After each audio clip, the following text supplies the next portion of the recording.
Hi, my name is Gerhard Gschwandtner and welcome to Selling Power TV. Today we have the pleasure of meeting with Julie Thomas. She's President and CEO of ValueSelling Associates. Welcome, Julie. Thanks, Gerhard. It's great to be back here. Julie, how would you define a high-performing team? Well, a high-performing team is a team that's not only achieving what is expected of it, but overachieving what is expected of it. And it's also a team where everybody on the team is overachieving and set up for success.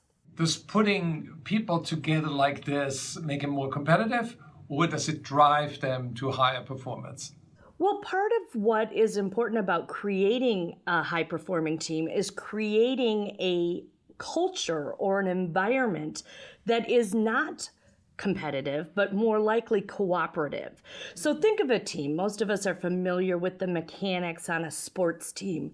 Everybody has their individual job, and it doesn't diminish, for example, the pitcher in baseball if the shortstop or the hitter excels. So you want a culture where that team has a common goal, and that's to win, a common vision that's typically provided by the leadership of that team, and is all working together towards that goal. You've worked with sales organizations around the world, and you know that sales managers are always eager to attract the best talent. What is different about high-performing teams?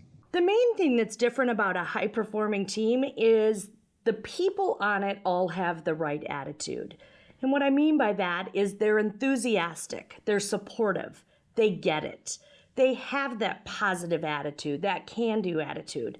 And the reality is you can't teach that. So you have to hire for those traits and characteristics.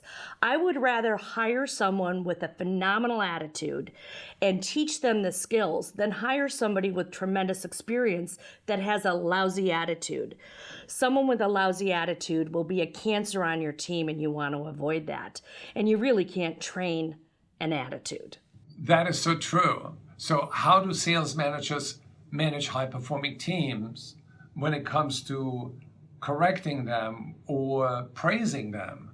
Well, it's interesting because a manager has typically got two roles. One is the management role, but the other is the coaching role. When I'm a manager, my job is to get the work done and make sure the team is getting the work done. In sales, that means that everybody's contributing and achieving their quota in their territory. But I really want to be perceived as a coach as well. And a coach's job is to get the most out of the people on the team. The coach's job is not to be evaluative, but to be supportive and to praise often.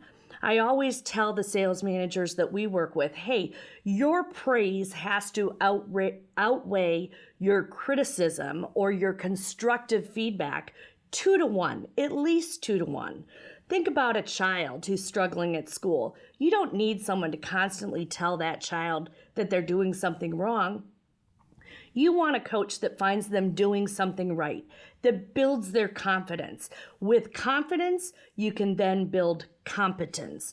And that's really the coaching role. So you need to do both, and you need to make sure you have both skill sets, both a management skill set as well as a coaching skill set. And they're very different. That is a terrific thing for sales leaders to keep in mind. The carrot is always better than the stick. Do you have any final thoughts? I think that the key to building a high-performing team not only is the culture that we talked about, not only is having the right people on the team with the right attitudes and the positivity and the enthusiasm for the team goal, but it's the manager's job or the leader's job to set that tone, to create a culture where people want to engage and interact with you as a coach.